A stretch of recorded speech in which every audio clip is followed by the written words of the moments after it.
Hello everyone, my name is Hyper1 and welcome back to another video where I cast your StarCraft 2 replays. This replay was sent to me by a user on my Discord server.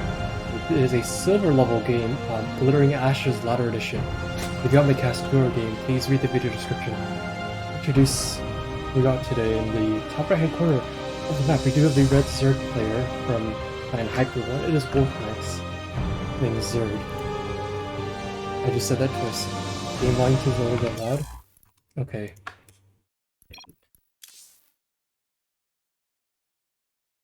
You know what, I'll just adjust the desktop audio for that. There we go.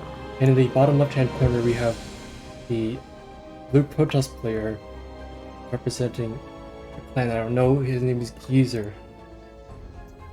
Right, so for those of you who do not know, Wolf really does not like playing against Protoss for various reasons.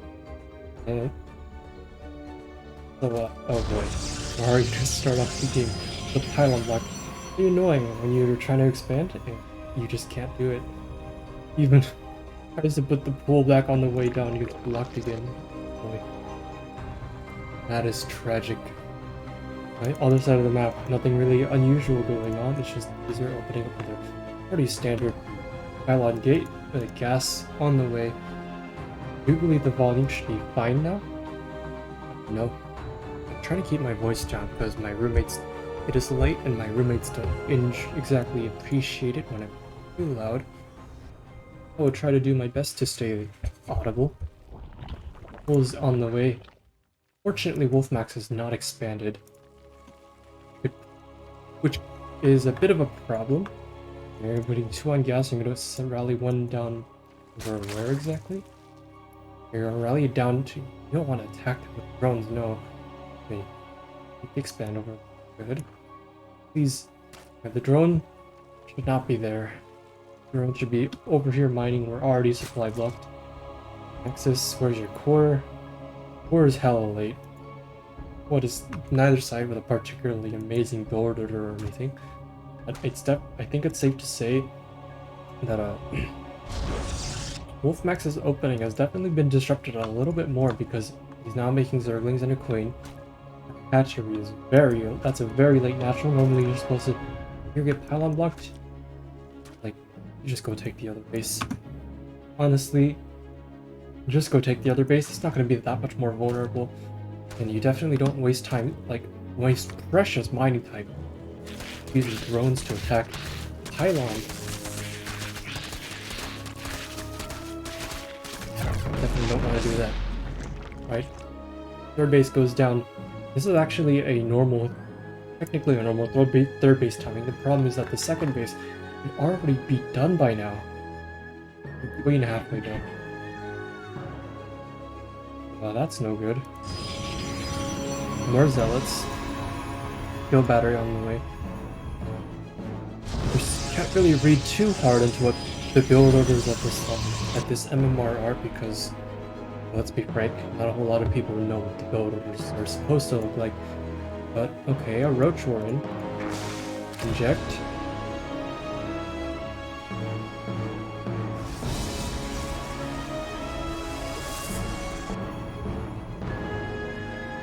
The more gateways on a Twilight Council, and considering that is made more than 1 zealot, I'm okay, the number of gases, so it's only 2 gas. So, maybe a glaive all in? Okay, we are making a sentry, no more zealots. Usually, with an adept all in, I'm thinking with only 2 gases, it definitely can't be blinked. So this is either going to be charge or blaze. Okay, it is charge. Weird to get charge on 2 gas, I will say. So you only need 1 gas for charge all in. Get your charge, get your Twilight Council, and maybe a Robo if you want a Warp Prism. You definitely don't need more gas than that, and you do end up pulling off that gas once you are actually committing to the all-in. Of course, if you're also gonna do this, I think you would want gates. How much money we're floating, good grief. If Wolf just makes... Okay, Wolf has already got her very fast there. Roach speed already on the way. Hydralisk Den, so we're gonna get some Roach Hydra. If we just make roaches, it's a fun fact. I believe roaches are efficient against zealots cost for cost, but hydras are not. For one, roaches have more HP, and they also have base armor of 1, whereas I believe hydralisks have a base armor of 0. The roaches are meant to be this very basic but tanky unit, whereas hydralisks are more of a glass cannon that give up the tankiness the roach has, and they cost more, but they can shoot up, which is not always relevant. Okay, so yeah, hydralisks are indeed 0 base armor. They cost 25 minerals, 25 gas more. They cost double the gas and 33% more minerals. It means you can not make as many hydras as you can roaches. Yeah, roaches are just better if you outcharge, which is obviously not the case that we're scouting charge because Wolf is 0 clue. 0 scouting information. These are basically confirming the Roach Ward and the Hydralisk gun. This is just gonna be a Roach Hydra aim move. Those drones are not mining gas. 3 gas is, I believe 3 gas should be sufficient for Roach production. Maybe even Hydra production, but 4 gas might be a little bit overkill. I definitely need to make more drones. Wolf isn't exactly ahead, and this is... How many units do we have? 8 charge up.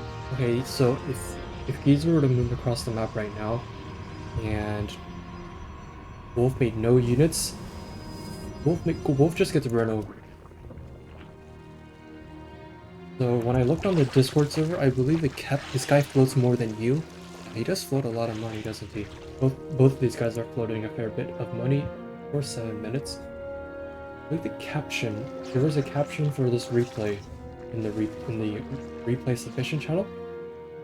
The caption was that I mentioned I hate Protoss is what the label was.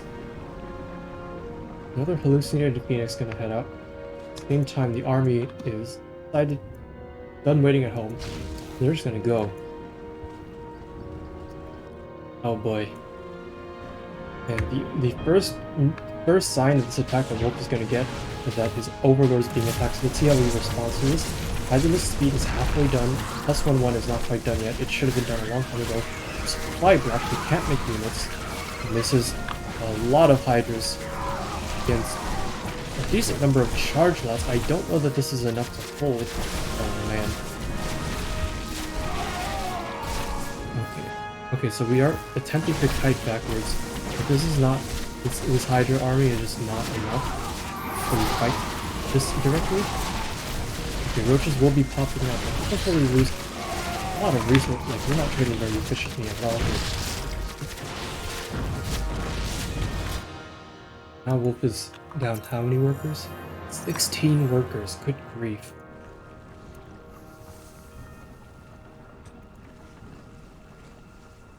Yeah, you're really not, don't make Hydras against Zealots, guys, make Roaches. Roach good unit against Zealots.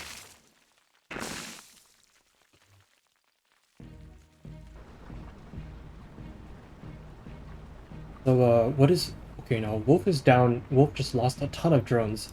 And what is his response gonna be to this? He's gonna panic build more Hydras and Roaches, despite the fact the attack is over. So one of the things about playing as a Zerg is that your larva production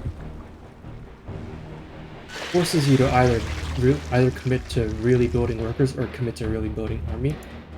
Other races don't really have so much of a problem where producing workers will actively inhibit them from building army. But for Zerg it does. And in order for you to know when to build army, you need map vision. So notice how Wolf has 0 vision on the map whatsoever. His first Overlord, I believe, was set over here. It died, and now we have 0 Overlord vision on the map. We have another attack. We're gonna move out with a ton of charge lots and even some Void Rays and this army. Okay, the army. It's a lot of army because not a lot of Hydras. So the Overlord is getting bullied. It dies, we are surprisingly not supply blocked. We're also broke. Don't have the army we need to fight this, and whenever the fight comes, okay. Okay, so as Zerg, or really defending as any race, but especially defending as Zerg, you do not want to take a defensive engagement as soon as you possibly can. Especially as Zerg, because your production waves are so much more potent than the other races, you get more out of just biding your time and trying to delay the fight as much as you can. Get more out of it than the other races do. So when this happens, if you think you don't take, if you have any doubt that you're gonna not be able to take the fight cleanly, you back up, try to use your back your drones, try to use your hatcheries, creep tumors to buffer a bit of damage, and when your units pop out, then you could do a big surround. Rally them all backwards, and then when they're all popped out, you can do a big surround. Keep that engagement. Anyway, Wolf is pretty far ahead now, both in drones and in army. He's not gonna do anything with it. He's just sitting at home. There's not a lot of droning. Should have been giga greedy droning hours ago. Only +1/1 is done. No +2 on the way. No upgrades. I guess we need more upgrades. We need more gas. I mean, Wolf really shouldn't lose this game after where he is at now, but he's just giving. He's got both the army and the economy advantage, and he's just sort of gonna squander it by not really. This is where you trade army. This is where you can just trade armies and win. Guess we're not gonna do that. We're just gonna sit back at home, make a 5th base, more hydras, more overlords. We're supply blocked again.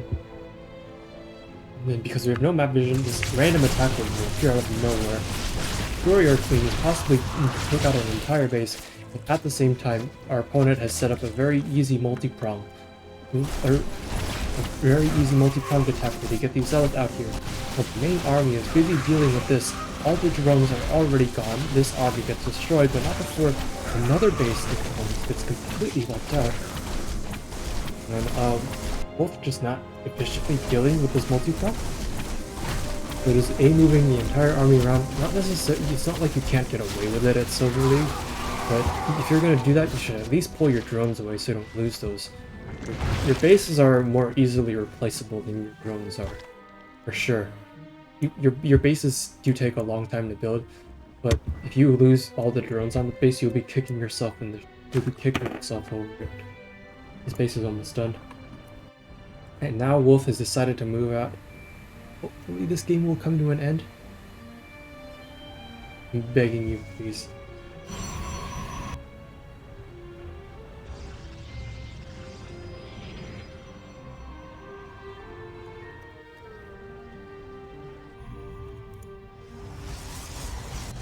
Yeah, there's just no Protoss army. The second you walk in here, all this Protoss army will die.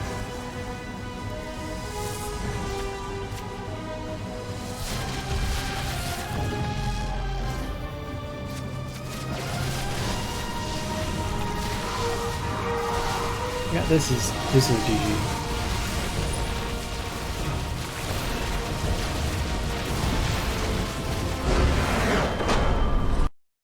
Alright, at 13 minutes and 31 seconds, Wolf will be the winner of this game. Based on the caption that he sent, okay, so based on what he said when he submitted this replay, I really thought he'd lost this one. But turns out he didn't lose this one. As people don't really like submitting their losses to this channel. Oh well. So yeah, I mean, there wasn't really anything particularly noteworthy about that game. He just sort of... It felt pretty even until there was that one fight here. The second to last fight over here. And, like, Protoss just took a terrible fight.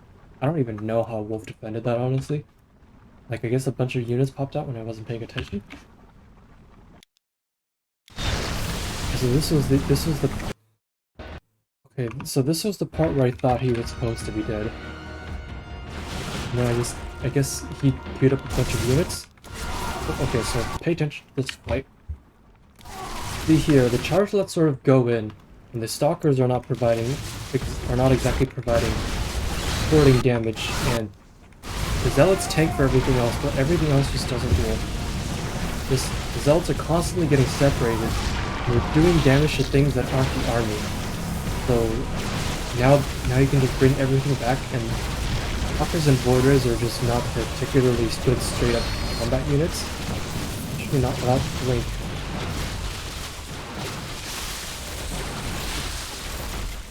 Yeah. That just says a lot.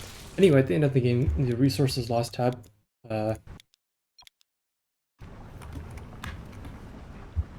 Pretty what can I say? It's pretty strongly in favor of Wolf, despite Zerg units typically being less efficient than their Protoss and Terran counterparts.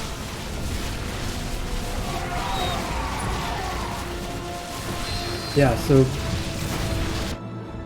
nice to Wolf next time. I guess, like if you're dealing with multi-prong, you don't even need to really respond to the attack. Just pull your drones. For Silver League, like pulling your drones, at least pulling your workers away when you're getting attacked on two fronts, is probably more than enough to manage multi-prong at this level. So just do that, I guess. Yeah. Cool. Anyway, thanks for sending that replay in. If you want me to cast your replay, just read the video description. For my server, there's a channel where you can drop the replays there. Yeah. Thanks for watching. I'll see you, if you're on YouTube, I'll see you in 2 days with another replay. If you're on Twitch, I'm going to keep casting, so stay tuned for more. I'll see you around.